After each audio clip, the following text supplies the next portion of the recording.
People वृक्ष के नीचे बस शनिवार एक दीपक जलाने से कैसे बंद किस्मत के दरवाजे खुल जाएंगे। पहली बात तो इसमें कि ये जो शब्द मैंने अभी कहा इसमें अतिशयोक्ति बिल्कुल नहीं है। दोस्तों, पीपल वृक्ष एक ऐसा वृक्ष है जिसको देव वृक्ष की श्रेणी में रखा जाता है, आप सभी जानते हैं। देखिए, एक उदाहरण के तौर पे मैं आपको समझाना चाहती हूँ कि जैसे आप घर में पूजा करते हैं तो क्या करते हैं, फोटो मूर्ति की पूजा करते हैं। और जबकि पीपल वृक्ष को भगवान श्री कृष्ण ने स्वयं गीता में कहा है कि वृक्षों में मैं पीपल हूँ, महीनों में मैं अगहन हूँ। तो अब आप समझ सकते हैं कि साक्षात श्री कृष्ण का वास होता है, वासुदेव का वास होता है। तो ऐसे में आज मैं चमत्कारी उपाय बताने जा रही हूँ। यदि आपको कोई मंत्र नहीं आता, आप कोई पूजा करना नहीं चाहते, आप अपने जीवन से हार चुके हैं, बहुत सारे व्रत किए आपने, बहुत पूजा की, पाठ किए, और आपको लगता है कि भगवान अब सुनने वाले नहीं हैं, नहीं सुनते हैं, आप काफ़ी परेशान हो गए इस चीज़ से, तो इस उपाय को आप ज़रूर करें। और दूसरी बात है कि आप इसको किसी भी शनिवार से प्रारंभ कर सकते हैं। आप चाहे कोई महीना हो, कोई समय हो, अंधेरा उजाला, यानी कि जो शुक्ल पक्ष कृष्ण पक्ष, ऐसा कोई समस्या नहीं, आप किसी भी महीने में इस शनिवार किसी भी शनिवार से प्रारंभ कर सकते हैं।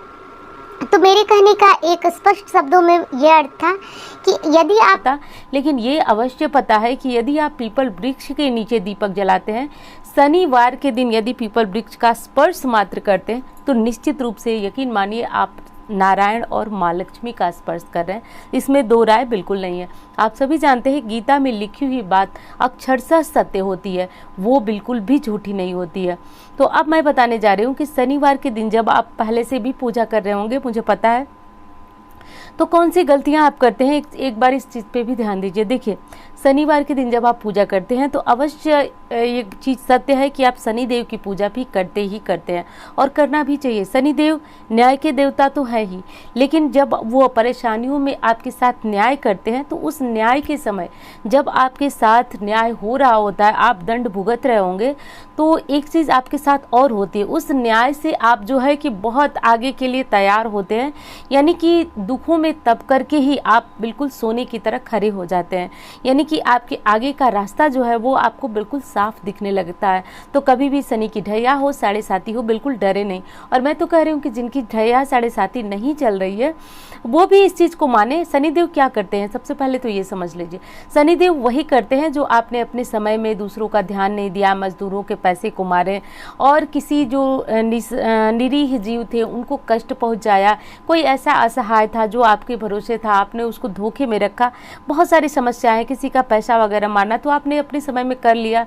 और जब शनि की ढैया आती है, साढ़े साती आती है, तो वही चीज़ें सूद समेत शनिदेव वसूल करते हैं, क्योंकि जब देवताओं की सभा बैठी तो इसमें शनिदेव को स्थान दिया गया कि आपका कार्यभार, जैसे यमराज का है कि पृथ्वी लोकवासियों के प्राण ले जाने का काम है, चित्रगुप्त हमारे कर्मों का लेखा जोखा करते हैं, उसी प्रकार शनिदेव को कार्य ये दिया गया कि जब मनुष्य अपने समय, यानी कि जब मनुष्य अपने कार्य को करें, उसमें ऊंच नीच पाप पुण्य जो भी कर रहे हैं उसका लेखा जोखा तो चित्रगुप्त करेंगे ही, लेकिन शनिदेव इसी धरती पे, इसी जीवन में उसको दंड देकर के मनुष्य से उसने जो किया उसके प्रायश्चित तौर पे उसको भुगतवाएंगे। कब कब जब उनकी साढ़े साती और ढैया का समय प्रारंभ होता है। तो आप सभी जानते हैं हर राशियों पे ये समय आता ही आता है, और जिसने गलत किया है वो बहुत ज़्यादा लुढ़क जाता है, परेशान हो जाता है, और जो अच्छे कर्म करते हैं, अच्छे का साथ देते हैं और बहुत धार्मिक प्रवृत्ति के होते हैं, उनको तो पता भी नहीं चलता है कब शनि की साढ़े साती ढैया आई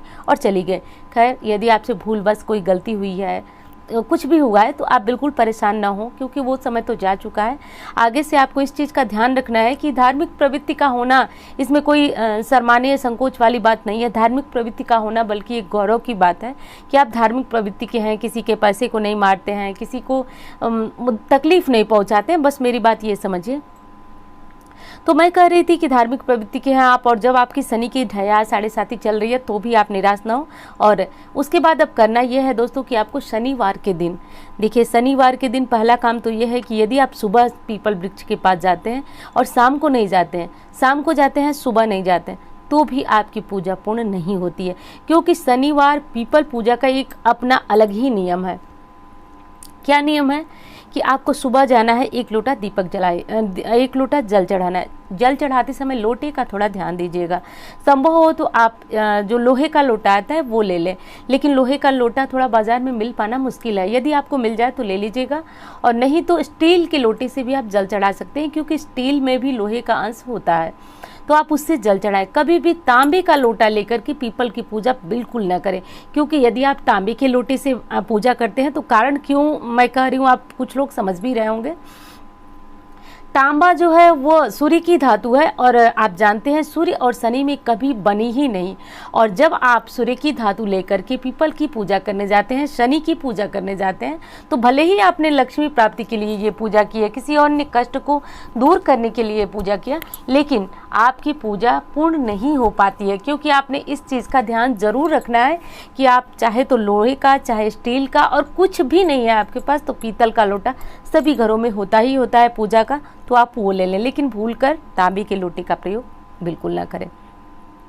तो 2 चीज़ मैं आपको बताई हूँ कि पहले तो दोनों समय जाना है, आप समय निकाल लीजिए, और दूसरी बात कि लोटे का ध्यान रखें, उस बर्तन का ध्यान रखें जिससे आप जल चढ़ाने वाले हैं।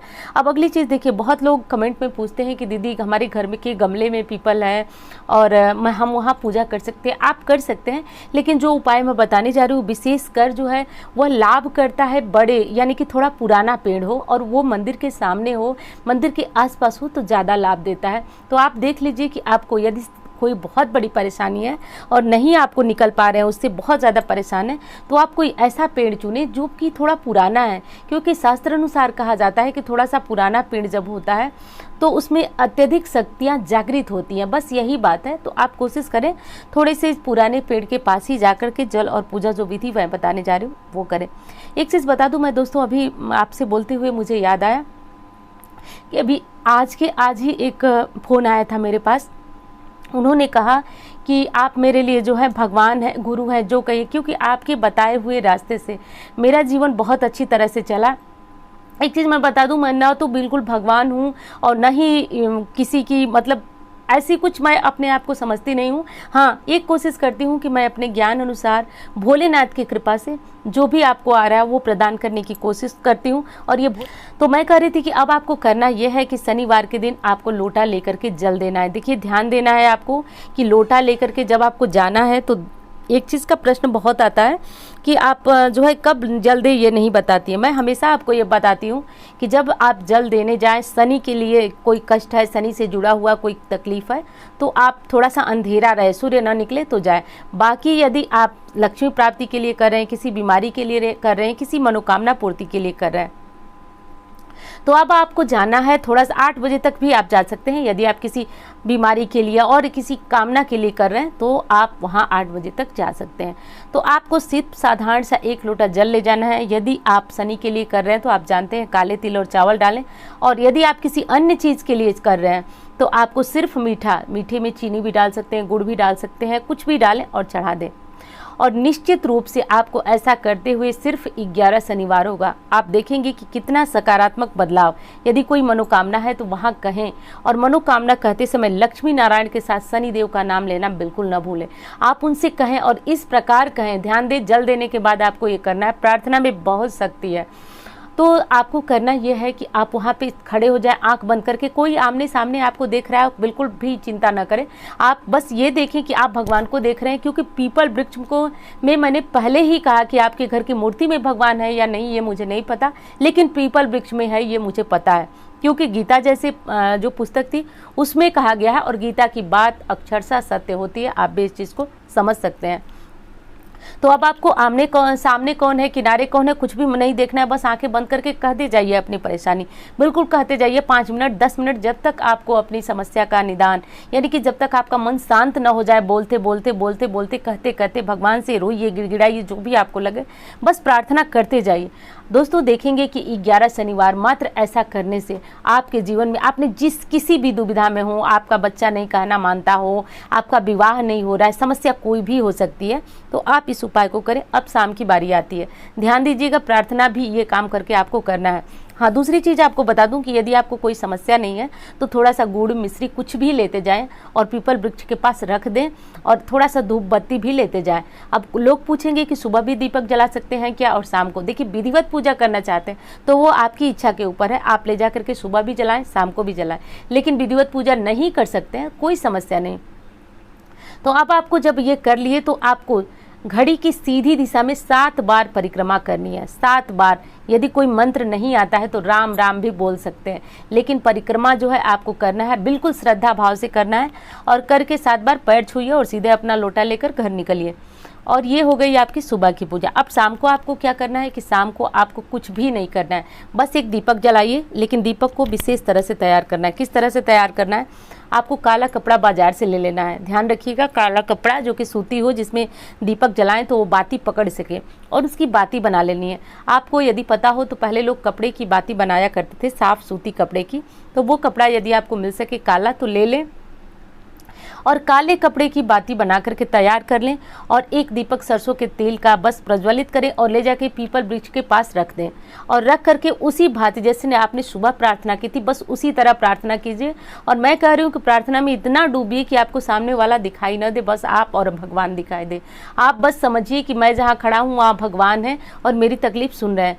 ऐसा करने से बस 11 शनिवार में आपको अपने जीवन में चमत्कारी बदलाव होता हुआ दिखाई देगा। तो बस कुछ भी बिगड़ा है तो आप बस पीपल वृक्ष की पूजा परिक्रमा करना प्रारंभ कीजिए। आप बस, मैं इसलिए किसी चीज़ का नाम नहीं बता रही हूँ कि आपको कौन कौन सी समस्याएं सही होंगी, क्योंकि मुझे विश्वास है कि आपकी पूर्ण समस्याएं समाप्त होंगी, चाहे वो समस्या आपकी कोई भी हो, कोई समस्या हो। क्योंकि नारायण जो है वो पीपल वृक्ष में शनिवार के दिन रहते ही रहते हैं। बाकी दिनों में आपकी इच्छा, आप करना चाहें तो ठीक है, रविवार को छोड़कर कर सकते हैं, लेकिन मेरा मानना है कि शनिवार ही इतना काफ़ी है कि आपको अन्य दिनों में आवश्यकता ही नहीं है। तो आप कोई मंत्र जपना चाहें जपें, नहीं जपना चाहें तो सिर्फ राम राम कहें और बस ये पूजा करके देखिए कि जीवन में बस 11 शनिवार बहुत दिन नहीं होते हैं दोस्तों, 11 शनिवार बहुत कम दिन होते हैं। यदि आप कष्ट में हैं तो मैं समझ सकती हूँ कि कष्ट में पूजा पाठ कुछ भी हमें अच्छा नहीं लगता, हमारा मन ही नहीं करता कि हम उठ करके पूजा करें। लेकिन थोड़ी सी हिम्मत जुटाइए और यदि मेरे ऊपर विश्वास करते हैं तो आप ये उपाय अवश्य करें, क्योंकि मैंने देखा है चमत्कार। और आपके मन में आ रहा होगा कि मैं क्यों बोल रही हूँ ये बातें, क्योंकि वो फोन आया मुझे, और मुझे तो चैनल को सब्सक्राइब कर ली और वीडियो को एक लाइक दीजिए। लाइक देने से मुझे बहुत प्रेरणा मिलती है, बहुत ये होता है कि आपके लिए और क्या अच्छे से अच्छा मैं कर सकती हूँ, बिल्कुल मन की गहराइयों से, और सब कुछ जानकारियाँ जो आपके लिए अच्छी हो, उपयोगी हो, वो सब लाने की पूरी कोशिश रहती है। तो चैनल को भी सब्सक्राइब करें, वीडियो को लाइक करें और भोलेनाथ का नाम लेते रहें, बाकी सारी काम वही बनाएंगे। और दोस्तों, उम्मीद करती हूँ जानकारी आपको बहुत अच्छी लगेगी। मिलती हूँ इसी तरह की वीडियो के साथ। धन्यवाद।